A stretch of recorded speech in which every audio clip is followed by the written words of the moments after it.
నా పేరు జయకుమార్ అండి. ఇది వేలుపుమడుగుల పొలం సర్వే నెంబర్ 141 21 ఎకరా 5 సెంట్లు కొన్నామండి. మేము గత 3 ఏళ్ళుగా మేము సాగు చేస్తున్నాము. ఈసారి కానీ కంది పంట వేశాము. నిన్న కోయడానికి వెళ్తే అక్కడ జనార్దనపల్లి సర్పంచ్ జనార్దన్ నాయుడు గారు వచ్చి అడ్డుకున్నారు మమ్మల్ని, పంట కోయనీయకుండా. అక్కడ ఏ గొడవ జరగకపోయినా పోలీసులకు ఫోన్ చేసి ఇక్కడ గొడవ జరుగుతుంది, లా అండ్ ఇష్యూ అని చెప్పి వాళ్ళని పిలిపించారు. ఇక్కడికి పంట కోయనీయకుండా ఆపేసి అక్కడ వచ్చిన కూలీలని, మిషన్ని, ట్రాక్టర్లని అన్నీ వాళ్ళు కంట్రోల్ చేసుకొని కోయనీయకుండా మనల్ని అడ్డుకున్నారండి. మాకు తగు న్యాయం చేయాలని మీడియా పూర్వకంగా మేము కోరుకుంటున్నాము. నమస్కారం.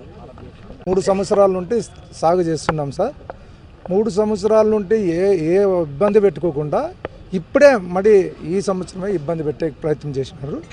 మేము కంది పంట వేసింటే కంది పంట కోసేకపోతే మమ్మల్ని రానివ్వకుండా అంత పోలీసుని పెట్టుకొని తెలుగుదేశం లీడర్లు ఒకరిద్దరే, ఆ ఊరికి సంబంధం ఏం కాదు, అది పట్టా ల్యాండ్, అదే గవర్నమెంట్ ల్యాండ్ అని వాళ్ళు ఇబ్బందులు పెడుతుంటారు. మాకు ఎక్కడ తిరిగి సీనప్ప, కేశవ మాకు ఇబ్బంది పెడుతుండారు అని వాళ్ళు రైతులు చెప్పడం, వాళ్ళు మీరు ఎంటర్ కాండి అని అంటున్నారు. వాళ్ళకి ఏం సంబంధం సార్? వాళ్ళ పట్టాలు వాళ్ళ భూములు ఉన్నాయి కదా, మేమేమన్నా ఇబ్బందులు పెట్టినామా వాళ్ళకేమన్నా? మేము వైసీపీలో ఉండామనే ఉద్దేశంతోనే వీళ్ళు ఇబ్బంది పెడుతుంటారు సార్. వాళ్ళు దయచేసి మా పట్టా ల్యాండ్ మేము డబ్బులు పెట్టి కొన్నాము, మాకు న్యాయం చేయాలని, తగిన న్యాయం చేయాలని కోరుతున్నాం.